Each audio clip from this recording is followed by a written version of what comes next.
చదువుకి సంపాదనకి సంబంధం లేదని తెలిసేలోపు సగం జీవితం సంకనాకపోయిందిరా. అది మన తప్పు కాదు, పెంపకం అలాంటిది. బయట ఫ్రీగా తిరుగుతున్నారు, మనకే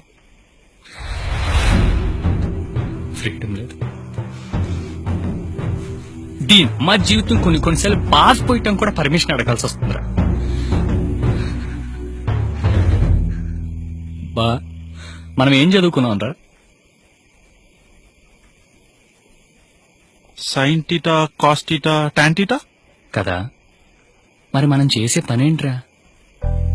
అసలు ఈ ఎడ్యుకేషన్ సిస్టమ్ ఏంటో, ఆ పెంపకం ఏంటో, ఎవడో రాసిన బుక్ చదివి ఎవడో పెట్టిన కంపెనీలో కొన్ని లక్షల ఉద్యోగాల మధ్యన ఒక చిన్న ఉద్యోగం తెచ్చుకోవటానికి 20 ఏళ్ళు చదవాలా? చిన్నప్పటి నుంచి కంపెనీ పెట్టమనే మైండ్ సెట్ తో పెంచాలి గాని ఒకటి కింద పనిచేసి బానిస మైండ్ సెట్ తోటి పెంచుతారు ఎందుకురా? అసలు ఎలా చెప్తే అర్థం అవుతుందిరా? వాళ్ళలాగే పిల్లలు కూడా బానిస బతకాల. ఏమన్నా అంటే మన మిడిల్ క్లాసు, మన బతుకులు ఇంతే, వారానికి ఒకసారి చికెన్ తినాలి, పండగ వచ్చినప్పుడే కొత్త బట్టలు కొనుక్కోవాలి. ఛీ, ఇదో బతుకు.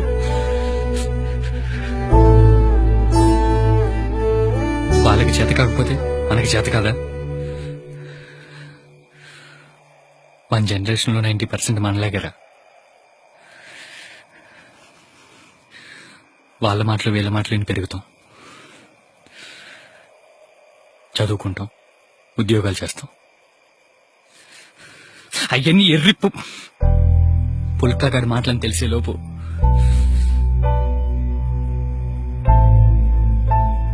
లైఫ్ అనే ఫుల్ బాటిల్లో క్వార్టర్ అయిపోతుంది. అంటే మన క్వార్టర్ని మనం తాగకుండా పక్కింటోళ్ళు ఎదిరింటోళ్ళు తాగేశారనమాట.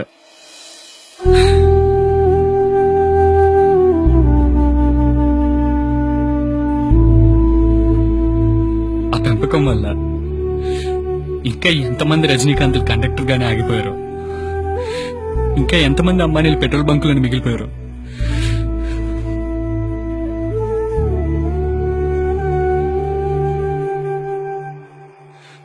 పసిపిల్లాడికి పాలు సరిగ్గా ఇవ్వకపోయినా పర్లేదురా,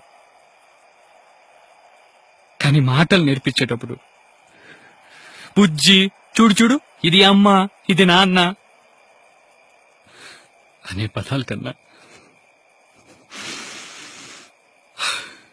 నా ఇష్టం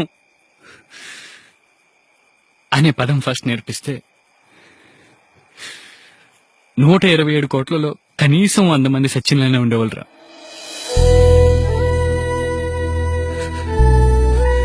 కానీ ఆ పదం ఎందుకు నేర్పిస్తారు? అమ్మా నాన్న ఇష్టం.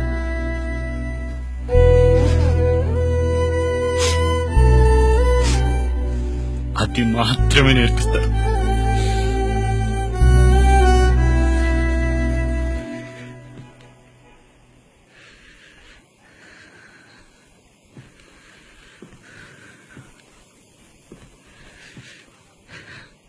బిల్ గేట్స్ కి, స్టీవ్ జాబ్స్ కి సాఫ్ట్వేర్ అంటే ఇష్టం రా, అందుకే అలా రేంజ్ లో ఉన్నారు. మరి మనకేం ఇష్టం? మన ఇష్టాన్ని అడిగేది ఎవరు, చెప్పినా వినేది ఎవరు?